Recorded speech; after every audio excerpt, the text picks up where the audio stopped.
Welcome to part 1 of International Marketing Management course. This section is composed by 2 chapters, chapters 1 and 2 from the textbook, in addition to a case and some readings that I have assigned as additional material that you will see posted on the blackboard. Let me discuss a little bit the general approach of the way we want to understand what I said in my introduction video, which is essentially the understanding of the business environment. Essentially what we do is we try to understand the environment to get the best out of it.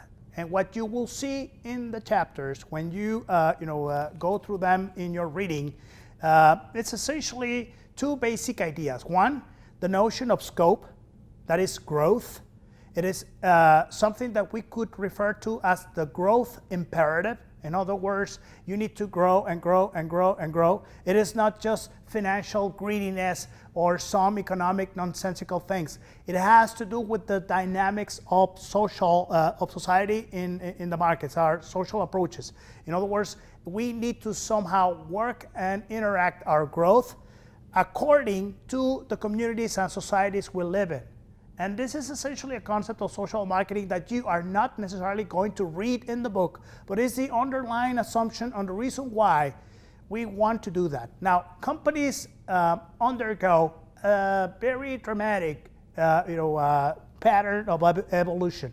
They go from being domestic companies into becoming international, into a sophisticated way of internationalization called transnationalization, and finally into what we understand as a fully globalized company. So what we deal with in this case is essentially the process by which we do that. Marketing serves the overall strategy of the course by means of providing the elements of value creation.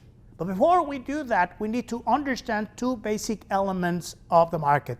One, the dynamics of the market. In other words, what kind of a composition of the market we happen to find. What is the relative weight of variables such as law, legal environment, politics, society with social elements, technology, infrastructure, and some other elements that you would see in the chapter. And then second, the challenges associated to that environment. With that in mind, what we do is essentially understand the complexity but also the opportunity posed by the strategic decision of going international.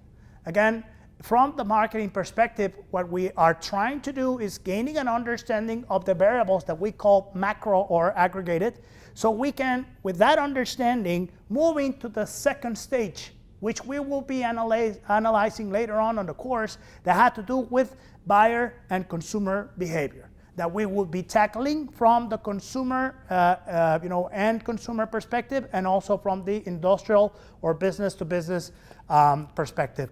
Chapters 1 and 2 deal with those things, and I will be returning back to you with some of my comments, examples, interactions, and additional material in order for us to cover this section effectively. Thank you.